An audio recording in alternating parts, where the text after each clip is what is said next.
नमस्कार विद्यार्थी मित्रांनो, स्पंदन अकॅडमी या शैक्षणिक चॅनलमध्ये आपल्या सगळ्यांचं मनःपूर्वक स्वागत. विद्यार्थी मित्रांनो, आज आपण इयत्ता 8वीच्या संस्कृतच्या पाठ्यपुस्तकातील आधुनिक प्रहेलिका हा जो गद्य पाठ आहे, तो पाठ समजावून घेणार आहोत. या पाठाचं वैशिष्ट्य म्हणजे विद्यार्थी मित्रांनो, या पाठामध्ये आपल्याला कोडी घातलेली आहेत. त्यांनी या प्रश्नाचं किंवा या पाठाचं शीर्षक काय दिलंय बघा. प्रहेलिकायाः अर्थं ज्ञात्वा श्लोकं योग्य चित्रेण सह मेलयत. आता पहिलं जे आपल्याला त्यांनी प्रहेलिकेचं दिलेलं आहे ते आपण आधी संस्कृत मधला तो श्लोक वाचूया. चित्रवर्णो अथवा शुभ्रः एककर्णः सुदर्शनः भवेत् कथं हि युष्माकं चायपानं मया विना. म्हणजे माझ्याशिवाय या ठिकाणी कोणीही म्हणजे मी रंगीबेरंगी चित्रवर्ण अथवा शुभ्र म्हणजे मी रंगीबेरंगी किंवा पांढऱ्या रंगाचा असतो. मला एकच कान असतो. मी दिसतो छान. माझ्या अभावी तुमचे चहापान कसं होणार? भवेत कथम म्हणजे सांगा बरं, माझ्याशिवाय तुमचं चहापान कसं होणार? म्हणजे तुम्ही चहा कसा काय पिणार? आणि मग हे उजव्या बाजूला त्यांनी आपल्याला चित्र दिलेत. पहिलं चित्र आहे तालह, उपनेत्रम, मशकजालह, चाय चषकः, नलिका, गर्दभः आणि अग्निशलाका. आपण आता पहिलं जे सुभाषित वाचलं त्याचं उत्तर विद्यार्थी मित्रांनो आपल्याला मिळणार आहे ते म्हणजे चाय चषकः. म्हणजे त्यांनी काय सांगितलंय, मी रंगीबेरंगी असतो किंवा शुभ्र वर्णाचा असतो. बरोबर आहे. मला एक कान असतो. मी छान दिसतो आणि माझ्याशिवाय तुमचं चहापान कसं होणार? मग ह्या कोड्याचं उत्तर आहे चाय चषकः. आता दुसरं सुभाषित त्यांनी काय दिलंय बघूया. दुसरं काय कोड घातलंय. निवार्ता द्विमुखी दीर्घा लघुभारा सुवाहिका पात्रस्पर्शम विना पेयम पाययामी सुसेविका. काय म्हटलंय बघा की निवार्ता द्विमुखी दीर्घा म्हणजे मला दोन तोंड आहेत आणि लघुभारा मी वजनाने हलकी आहे आणि सुवाहिका म्हणजे काय, मला घेऊन जाणं सोपं आहे म्हणजे फार ओझं नाहीये आणि माझ्यामध्ये हवा नाहीये. निवार्ता माझ्यामध्ये हवा नाहीये. पात्रस्पर्शम विना पेयम.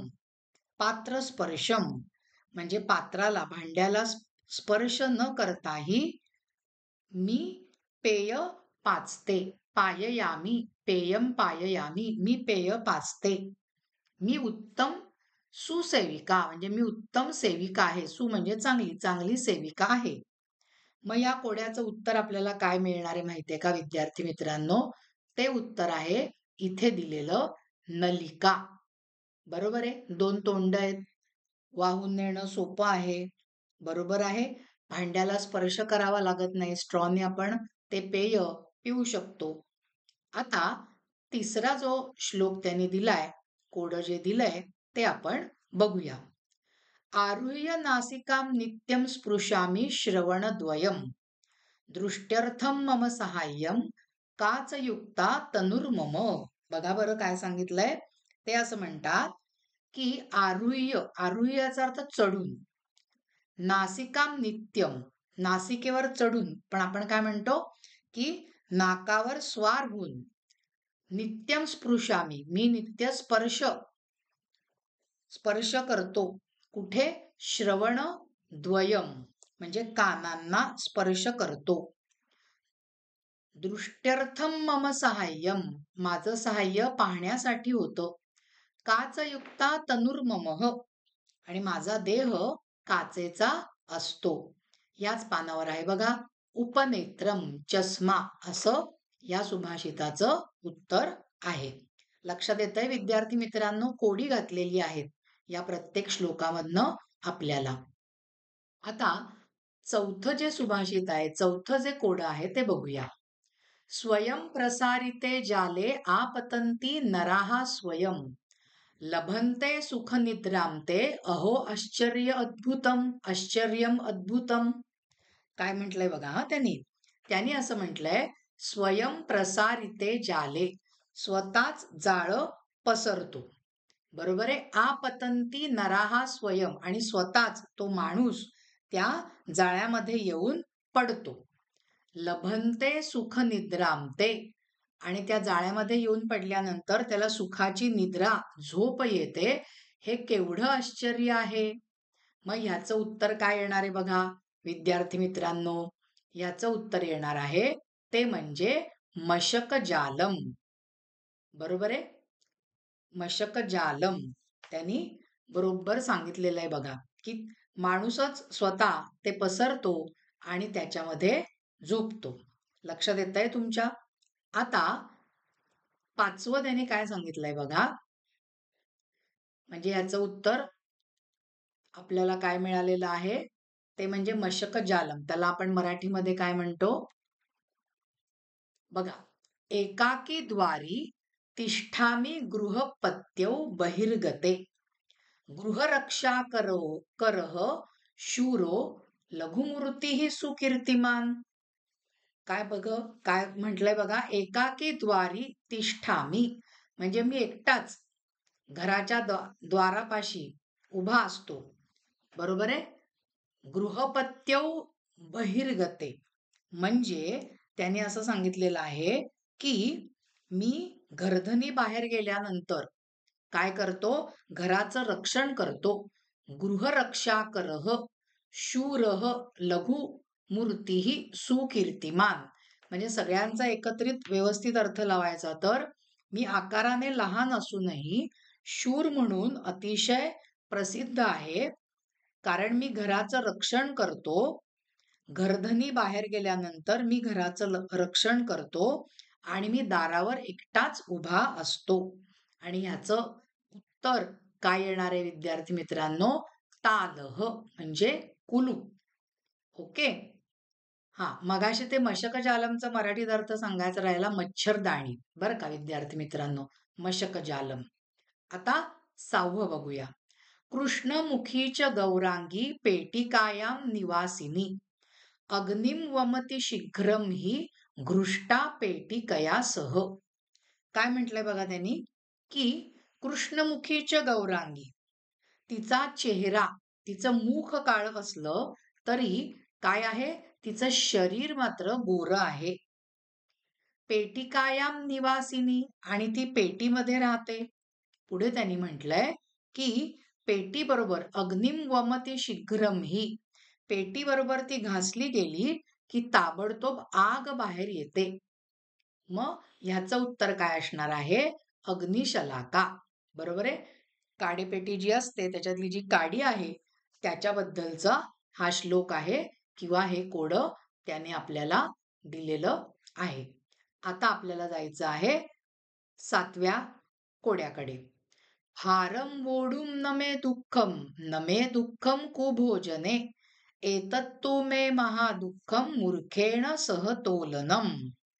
बघा याच्यामध्ये, याचं आधी मी तुम्हाला उत्तर सांगते आणि मग अर्थ सांगते. का ते अर्थ सांगता सांगता स्पष्ट करते. या कोड्याचं उत्तर गर्दभः म्हणजे गाढव आहे बरं का विद्यार्थी मित्रांनो, या कोड्याचं उत्तर. आता अर्थ समजावून देते बघा.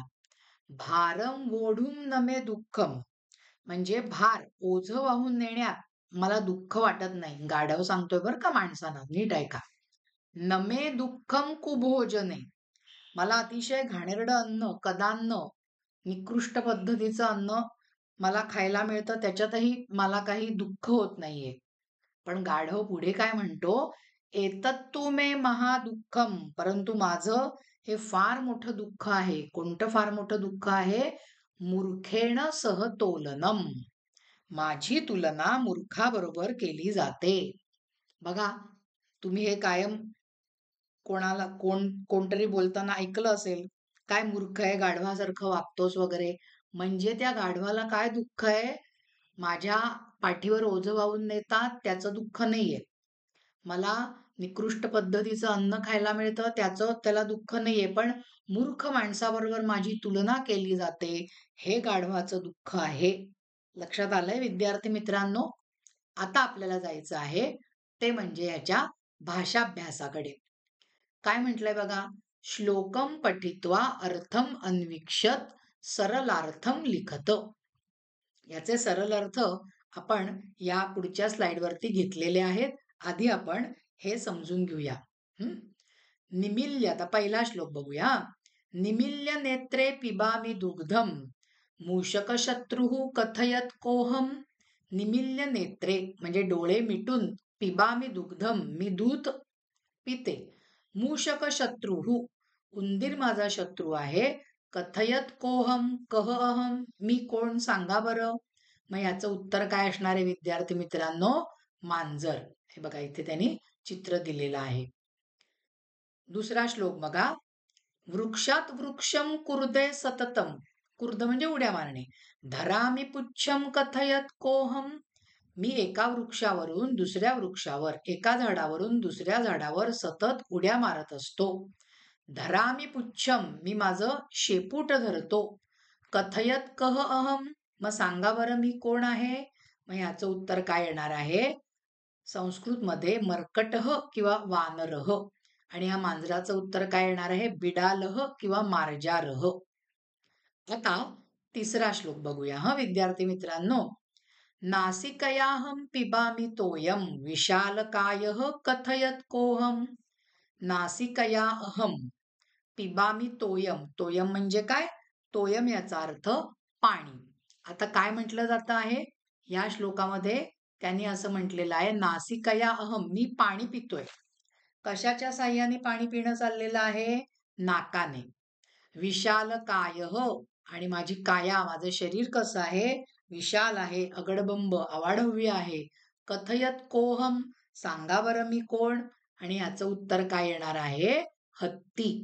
संस्कृत मध्ये आपल्याला लिहावं लागेल गजह. लक्षात येतंय विद्यार्थी मित्रांनो? चला आता चौथा श्लोक बघूया. भशामी रात्रौ दृष्ट्वा चौरम वक्रपुच्छकः कथयत कोहम. भशामी म्हणजे भुंकणे. रात्री चोराला पाहून मी भुंकतो. वक्रपुच्छकः आणि माझी शेपटी वाकडी आहे, सांगा बरं मी कोण. आणि ह्याचं उत्तर काय आहे? कुत्रा. संस्कृत मध्ये त्याला शुनकः असं म्हटलं जातं. आता पाचवा श्लोक. मेघम दृष्ट्वा करोमि नृत्यम विस्तृत पिच्छः कथयत कोहम. मेघ पाहून, ढग पाहून मी नृत्य करतो, नाच करतो. विस्तृत पिच्छः माझा पिसारा विस्तृत आहे, मोठा आहे. कथयत कोहम सांगा बरं मी कोण आहे. त्याचं उत्तर येणार आहे मोर. संस्कृत मध्ये लिहावं लागेल मयूरह. आता याचे जे मगाशी आपण जे बघितलं ह्याच प्रश्नाचं, त्याचे जे अर्थ आहेत ते आपण इथे सविस्तर लिहिले, जे मी तुम्हाला मगाच्या स्लाइड मध्ये तोंडी समजावून दिले होते. आपण एकदा हे वाचून घेऊया. मी डोळे मिटून दूध पिते, मी उंदरांचा वैरी आहे, सांगा मी कोण. मार्जारह. कारण मार्जार हा शब्द संस्कृत मध्ये पुल्लिंगी येतो. दुसऱ्या श्लोकाचा अर्थ आपण काय बघितलेला बघा. मी या झाडावरून त्या झाडावर सतत उड्या मारतो, मी शेपटी धारण करतो, सांगा मी कोण. त्याचं उत्तर आहे वानरह. तिसरा श्लोक बघा. मी नाकाने पाणी पितो, माझा देह अवाढव्य आहे, सांगा मी कोण. त्याचं उत्तर आहे हत्ती म्हणजे गजह. चौथा श्लोक बघा. रात्री चोराला पाहून मी भुंकतो, माझी शेपटी वाकडी आहे, सांगा मी कोण. म्हणजे कुत्रा म्हणजेच शुनकः. आणि पाचवा श्लोक बघा. ढग पाहून मी नाच करतो, माझा पिसारा विस्तीर्ण आहे, सांगा मी कोण. मोर.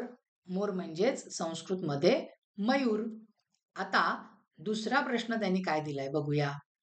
चित्रवर्णनम कुरुत प्रहेलिकाम रचयत. आता प्रहेलिका कोड रचायचंय आपल्याला. ते मधले मधले गाळलेले शब्द भरायचे जे आपण लाल अक्षरामध्ये भरलेले आहेत. आता आधी हे पोपटाचं चित्र दिसतंय ते आपण बघूया. मम वर्णः हरितः माझा वर्ण, माझा रंग हरित हिरवा आहे. मरीचम मम प्रियम खाद्यम, मिरची माझं प्रिय खाद्य आहे. मम चंचुः रक्ता, माझी चोच लाल आहे. अहम कह, मी कोण? आणि आपण उत्तर लिहिलंय शुकह. शुकह म्हणजे पोपट. आता दुसरं चित्र बघूया हा. अहम छाया, मी छाया देतो म्हणायचंय, म्हणून मग अहम आलं उत्तम पुरुष एकवचन, म्हणून क्रियापदाचं रूप पण उत्तम पुरुषी एकवचन. देणे, संस्कृतमध्ये काय आपण शब्द बघितलाय? दायच्छ, आणि म्हणून त्या दायच्छचं काय आलं? यच्छामी. अहम छायाम यच्छामी.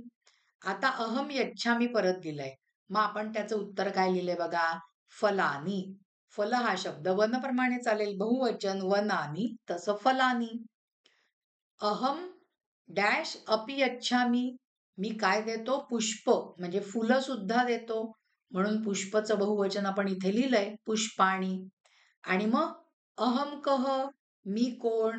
तर ह्या कोड्याचं उत्तर काय आहे? वृक्षः. चला आता तिसऱ्या चित्राचं बघूया. मम वर्णः कृष्णः, माझा रंग काळा आहे.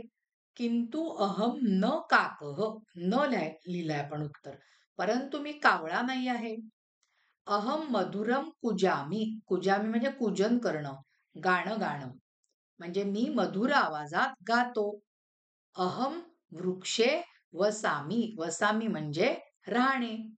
अहम कह, मी कोण? मग या कोड्याचं उत्तर काय आहे? कोकिलः. कोकिळ कशी मधुर आवाजात गाते. वर्ण काळाच आहे पण कावळा नाही आहे. आता शेवटचं बघूया चित्र. मम वर्णः कृष्णः, माझा रंग काळा आहे. आता बघा, अहम आकाशे विहरामी, मी आकाशामध्ये विहार करतो. अहम जलम यच्छामी, मी पाणी देतो. अहम कह, अहम म्हणजे त्याचं उत्तर काय येणार आहे? मेघः, ढग पाणी देतात. म्हणजे विद्यार्थी मित्रांनो, या पाठामधनं आपण आधी प्रहेलिका दिलेलं आणि त्याचं उत्तर आपण शोधलं. त्याच्यानंतर श्लोक दिलेले, त्याच्यावरनं पण चित्रांवरनं आपण ती उत्तरं शोधली. त्या श्लोकांचा अर्थ मराठीत समजून घेतला. आणि आता ह्या प्रश्नामध्ये त्यांनी गाळलेले शब्द दिलेले आणि प्रहेलिका आपल्याला चित्र बघून बनवायला सांगितलेली होती. आणि त्याचं उत्तर पण आपण लगेचच तिथे दिलेलं आहे. लक्षात आलाय हा पाठ विद्यार्थी मित्रांनो? विद्यार्थी मित्रांनो, आपला हा पाठ इथेच संपलेला आहे.